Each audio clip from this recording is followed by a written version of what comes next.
When people think of the fall of Rome, most imagine barbarian invasions, shattered fortresses, collapsing armies, power games on the throne, and poisoned emperors. But to be honest, the real story isn't like that. Empires usually don't fall from outside pressure alone. The decay starts from within, and one of the biggest reasons for that decay is money. Mismanaged money that loses its value. Rome didn't collapse only because of wars. Just as important was the fact that their money kept losing value. And what's interesting is that the lessons from this collapse are still relevant today. Even modern economies can make the same mistakes. Let's take a step back for a moment. Rome's economy was built for a long time on the silver denarius.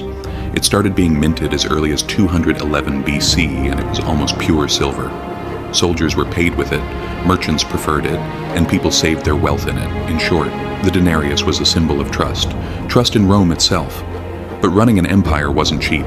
Armies had to be fed, roads and aqueducts had to be built, and borders needed protection. When tax revenues were no longer enough, emperors turned to an old but not so pleasant trick, reducing the silver content in the money. Basically, a hidden tax.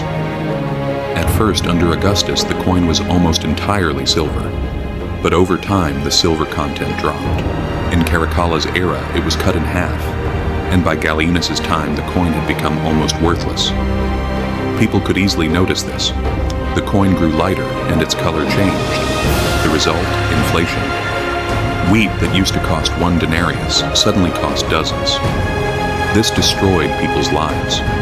Soldiers demanded higher wages, merchants stopped accepting the coin, and some regions even went back to a barter economy. The more the state minted money, the less it was worth, a complete vicious cycle. During what we call the crisis of the 3rd century, everything fell apart. Invasions, civil wars, economic collapse. Emperors were changing every few months. The real issue behind all this chaos was the collapse of a stable financial system. Money kept losing value, taxes became meaningless, and farmers abandoned their land. Diocletian finally said enough and tried to fix prices by law. But when your money is already worthless, setting prices by force solves nothing. Black market activity exploded, and trade nearly froze. Eventually, the denarius was abandoned completely during Constantine's reign, replaced by the gold solidus. The solidus would hold its value for centuries, but for the Western Roman Empire it was already too late. The economic decay had rotted the empire from the inside. So what does all this tell us? Actually, it's simple. Destroying the value of money is destroying the foundation of a nation. Back then, Rome did it by removing silver from its coins. Today, countries do it by printing money non-stop and piling up debt. It doesn't matter how it's done, the burden always falls on the people. It happened in Weimar Germany. It happened in Zimbabwe. Governments tried to escape crisis by devaluing their currency, and in the end, the heaviest cost always fell on those at the bottom of society. The events following the US abandoning the gold standard in 1971 are another example. The dollar looked the same, but its purchasing power slowly eroded. And today, the same thing is happening across the world. Governments sometimes present inflation as growth. Wages appear to rise, but in reality, everything becomes more expensive.